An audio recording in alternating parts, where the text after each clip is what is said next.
যাবো, আমি অরিত্রের কাছে আসবো। এত নাম, আফতাব, আরেকটা নতুন নাম বলছি, আফতাব। আপনারাও চেনেন না বোধহয় আফতাবকে, এক মাস পরে হয়তো ভুলে যাবেন, অনির্বাণরা হয়তো চিনতে পারে। এই আফতাবকে চেস করার সময় রিপাবলিক বাংলার সাংবাদিক রাজু মুখার্জি, তাকে ঠিক কি কি কাজ করতে হলো, মানে এই কাজগুলো আসলে পুলিশের, বিশ্বাস করুন এই কাজগুলো তৃণমূল কংগ্রেসের কর্মীদের, নেতাদের, সিভিক ভলেন্টিয়ারদের, অন্তত তৃণমূল কংগ্রেসের মন্ত্রীদের। এটা একেবারেই মিডিয়ার কাজ নয়। মিডিয়াকে ঠিক কি কি কাজ করতে হচ্ছে একবার দেখুন।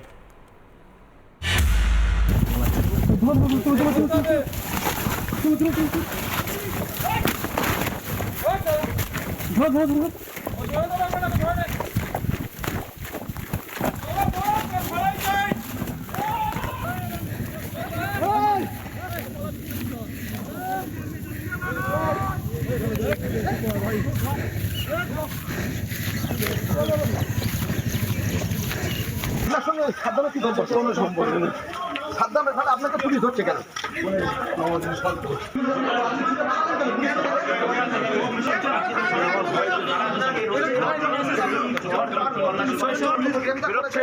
এবং নিয়ে যাচ্ছে সেই ছবি সরাসরি, কিন্তু সে জানাচ্ছে যে মূলত এই যে পরিস্থিতির মধ্যে সে কিন্তু ছুটে পালানোর চেষ্টা করে। রাজনৈতিক দলের সঙ্গে যুক্ত আছেন?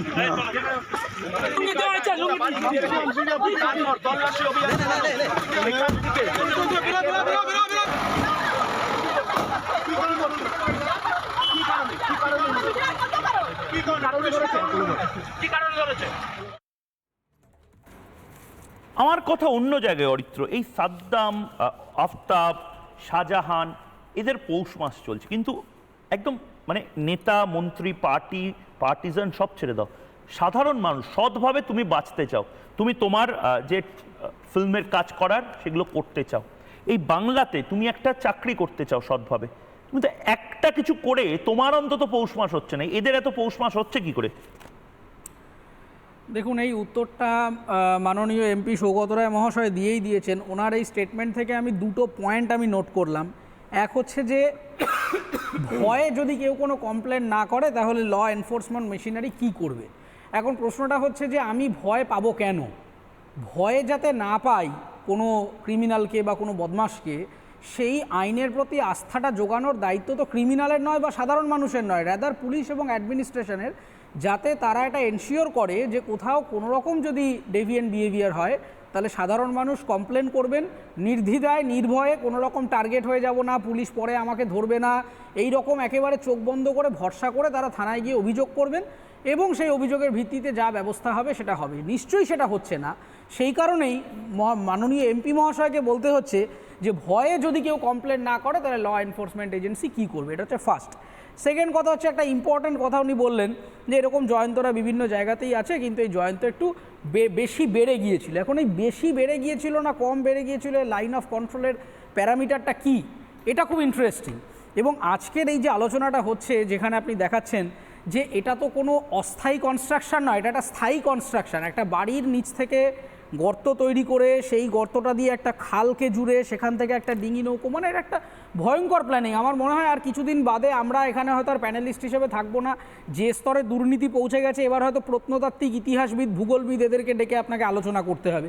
মাটি বিশেষজ্ঞ, আবহাওয়া বিশেষজ্ঞ, স্পেস সায়েন্টিস্ট, চাঁদ থেকে হয়তো কালো টাকা পড়ছে, কি যে হবে, মানে একটা ভয়ঙ্কর কল্পবিজ্ঞানের দুনিয়ায় আমরা এখন বাস করছি। তো যাই হোক, এই ঘটনাটা যে হচ্ছে, প্রথম কথা, পুলিশ দু জায়গাতে থানা আছে কি নেই সেটা আমার জানার কথা নয়। এই যে বিভিন্ন জায়গায় এরকম গজিয়ে ওঠা দু একটা মস্তানের মধ্যে একটা সেফ ফিল তারা মনে করছেন যে আমরা এটা করতে পারি, এই যে দুঃসাহসটা তৈরি হচ্ছে। এই যে আপনি আজকের আলোচনাতেই দেখুন, রাজ্যে আছে তৃণমূল কংগ্রেস, সেন্ট্রালে বিজেপি, এই দুই একে অপরের দিকে যাচ্ছে। বিএসএফ দায়ী না স্টেট পুলিশ দায়ী? এর মাঝখানে যে প্রশ্নটা চাপা পড়ে যাচ্ছে যে এই ফেডারাল স্ট্রাকচারের মাঝখানে যে অ্যাকাউন্টেবিলিটির প্রশ্ন, যে কে আসলে দায়িত্ব নেবে, মাঝখানে আসল প্রশ্নটা আমরা এড়িয়ে চলে গেলাম যে এই ক্রিমিনালদের বারবারন্ত হচ্ছে কেন। এই যে ক্রমাগত বাংলাকে, আপনি যদি সাউথ এশিয়ান টেরোরিজম পোর্টালের ডেটা খোলেন তাহলে এরকম অনুষ্ঠান করে আপনি শেষ করতে পারবেন না। শুধুমাত্র সোনা পাচার বা ইত্যাদি নয়, দীর্ঘদিন ধরে বাংলাকে করিডোর হিসাবে ব্যবহার করে কখনো সোনা, কখনো অস্ত্র, কখনো হিউম্যান ট্রাফিকিং, এবং সবথেকে বেশি পরিমাণে যেটা ডেটায় আছে অ্যাজ পার রেকর্ড বলছি, সেটা হচ্ছে বেআইনি নোট বা মানে ফেক কারেন্সি। এইটা ভয়ঙ্কর পরিমাণে আছে। কখনো এনআইএ ইনভলভ হয়েছে, কখনো স্টেট পুলিশ ইনভেস্টিগেট করেছে। তার মানেটা কি? যে বাংলাকে বারবার এরা একটা সেফ করিডোর হিসেবে ব্যবহার করছে। ফলে বিএসএফ হোক বা স্টেট মেশিনারি হোক, আমাদের আলটিমেট গোলটা হওয়া উচিত যাতে এই ক্রিমিনালরা মানে এত আশ্বস্ত বোধ না করেন এবং আলটিমেটলি যাতে আমরা একটা সলিউশনের দিকে যেতে পারি। কিন্তু অরিত্র আমি তোমাকে একবার একটু দেখাচ্ছি, যেহেতু তুমি নিজেও খুব ভালো করে ম্যানেজমেন্ট কর্পোরেট অ্যাডমিনিস্ট্রেশনটা বোঝো বা বারবার বলার চেষ্টা করো নিজের বক্তব্যের মধ্যে, আমি একবার দেখাবো এটা অতটাও সহজ বা একটা বাচ্চা ছেলেদের স্ট্রাকচার নয়, এটা একদম কর্পোরেট স্ট্রাকচার। এই যে সৌগতরা একটা নতুন কয়েনেজ দিলেন না, আরবান গুন্ডা, আরবান মাস্তান আর রুরাল মাস্তান। সৌগত রায়দের নিশ্চয়ই একটা লিস্ট আছে যেখানে নোট ডাউন করে রাখা হয়, জয়ন্ত হচ্ছে আরবান মাস্তান আর এই শাহজাহান হচ্ছে রুরাল মাস্তান। এই সাদ্দামের অর্থ ঠিক বললো যে একদিনে এগুলো তৈরি করা হয় না। এই সাদ্দামের প্রতারণা চক্রের একটা পিরামিড ছিল। ইজিপ্টে যেরকম পিরামিড থাকে ঠিক সেরকম ইরাকের সাদ্দাম নাই, আমাদের এখানকার সাদ্দামের একটা পিরামিড ছিল। এই তার পিরামিডের টপে ছিল এই ছাকাত ও বোটো, এই নামগুলো জেনে রাখুন।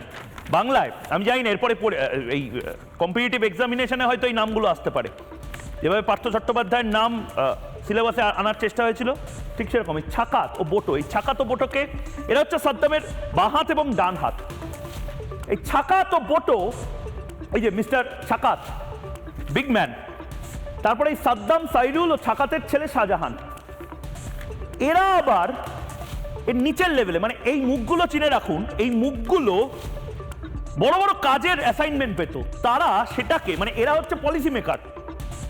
বড় বড় কোম্পানিতে পলিসি মেকার থাকে, রাষ্ট্রে পলিসি মেকিং হয়, ঠিক সেরকম এরা পলিসি মেকিং করে দিতেন। তারপর ইমপ্লিমেন্ট কারা কারা করতেন আসুন দেখি। ফৈজুল, হাফিজুল ও মোড়ে, একদম পুরো মোড়ে মোড়ে হয়ে যাচ্ছিল পুরো ব্যাপারটাই। মোড়ে হাফিজুল আর ফৈজুল এরা কাজটা করতো এদের হয়ে, অর্থাৎ ছাকাত ও বোটোর পরে সাদ্দাম, সৈরুল ও ছাকাতের ছেলে শাহজাহান, তারা কাজটা দিত ফৈজুল, হাফিজুল, মোড়েকে। এই ফৈজুল, হাফিজুল ও মোড়ের পরে আরেকটা লেয়ার, সেই লেয়ারটা অদৃশ্য লেয়ার। ছোট ছোট ছেলে মেয়েকে কিছু টাকার বিনিময়, কিছু কিছু ক্ষেত্রে মাদক বা মদের বোতলের বিনিময় এই ছেলেগুলোকে কাজে লাগানো হতো। গোটা সুন্দরবন চত্বরটা ভরে গেছিল এই সমস্ত এই ছাকাত, বোটো, সাদ্দাম এদের আর্মিতে। এরাই আসলে শাহজাহানদের এক্ষেত্রে দাঁড়িয়ে বন্ধু।